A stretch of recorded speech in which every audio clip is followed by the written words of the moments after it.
Dangerous crowd you're stealing from. Falcone owes me that money, and I'm gonna make him pay. In 2019, I heard whispers of this project and that they were looking for a Catwoman, and thought I would just throw my hat in the ring. I was completely blown away by the script, but what got me just really amped was the idea of working with Matt after getting a little bit of a taste of that when I did the chemistry read with Rob.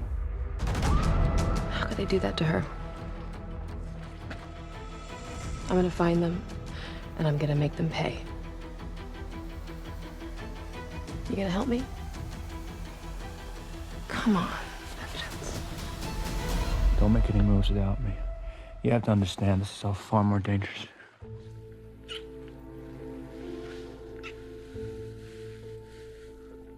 I told you, baby. I can take care of myself. I was very excited about the connection that she had with Rob, because the two of them knew each other, they were friends, so there was this kind of charge between them. You really don't care what happens to me there tonight, do you?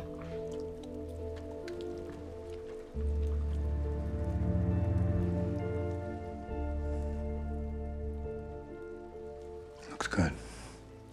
Here. I've known her for years, and I was like, Zoe would be perfect. And it seemed so obvious. She was just like, yeah, you look like Catwoman. We actually did screen tests, and we brought in different actors, and Zoe came in and she just stole it. You could feel that drive, the need in her that was Selina Kyle. We truly did love Frank Miller's Year One and the way he drew Selina Kyle. It looked like Zoe Kravitz to us. We were like, it's right there. It's gotta be Zoe Kravitz. She's got a wonderful fierceness. When she squares up with Batman, she's got this muscularity about her. Zoe and myself, it was a bit of a reunion for us. I used to actually teach Zoe private lessons in martial arts when she was 10 years old. The first couple months of training was, it was intense. I would hobble home. I started training in November 2019, and then we shut down in March for 6 months, and I tried my hardest to just kind of remember everything I've learned. Given the required social distancing, we've implemented video training so that they can learn technique and stance work. Just extend and bring it back in. And you see, as I extend, I drop my chest, but I still look up. Rob Alonzo and his whole team are just incredible people, really dedicated to it feeling real and feeling accurate. Maybe as you spin after you do this lunge, it's this way, and then maybe you can hug a little bit more. A lot of her style is more evasive, in tune with using the style of, say, Taekwondo and Capoeira and Hapkido. She just inhabits that thing, which is she's tough for real. She has a vulnerability where you really care about her. She's just got dimensions. Well, we're meeting Selina very early on in terms of her journey as Catwoman. She's working at the Iceberg Lounge or the 40 Below, and she's working there because her father owns the club, and he doesn't know that she's his daughter, so she's kind of undercover. We're just drowning our sorrows. You want to drop? Oh, no, I'm good, but you enjoy. I think that my interest in her character, it's like someone that I can confide in and connect with, like kind of a port in a storm, weirdly. She seems like a direct, honest person. We spent a lot of time in the beginning playing around with wigs, different lengths, shapes, colors, styles, and has actually ended up with 4 different looks from a hair and makeup perspective in this film. And I said, what I'd love to do if you want to appear in this series of wigs is I'd love to have the first wig look totally real.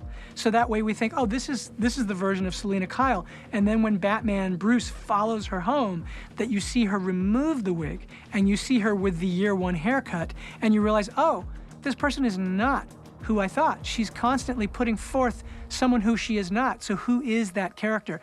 That all came from conversations with Zoe. Selina Kyle bootstrapping her way through life in the East End of Gotham, which is a very seedy sort of representation in my mind of sort of 70s Times Square with like burlesque theater. Just a tough part of town. I'm in awe of what they've been able to do. James is a genius, and his team, all of them. When I got to see my apartment for the first time, I lost my mind. It was just, I wanted to live there. It was so incredible, and the detail. If the Batcave is about survival, what is the key here to Selina and Catwoman? It becomes about who she is at night, which is she's the cat burglar. As she walks through the door of her bedroom, that's the transformation. That's where she becomes Catwoman. So there's a real kick in to the set dressing there. You can see evidence of her disguises and whips and the development of her motorcycle lock as a whip.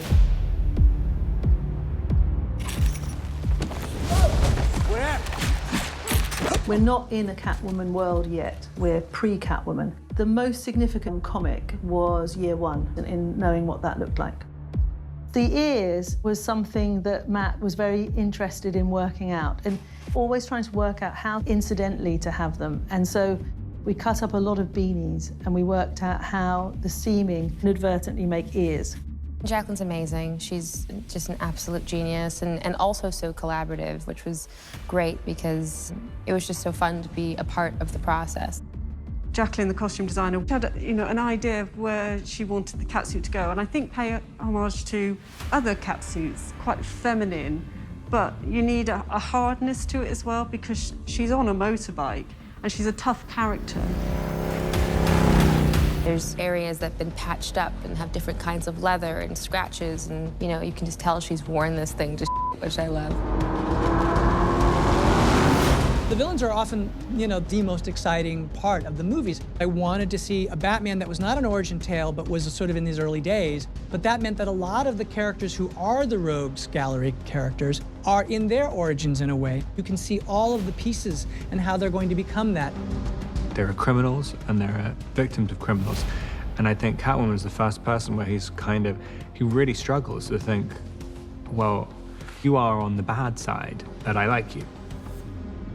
The birth of Catwoman is on the roof when she pushes Kenzie off the roof. Batman went one way and I went the other way. Don't throw your life away. I've got 9 of them.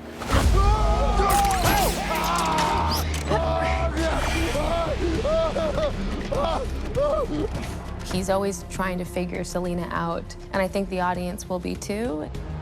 The idea of, you meet her one way, and then she looks another way, and then she looks another way, and it's kind of this, onion that you just keep on peeling the layers of, who is this person?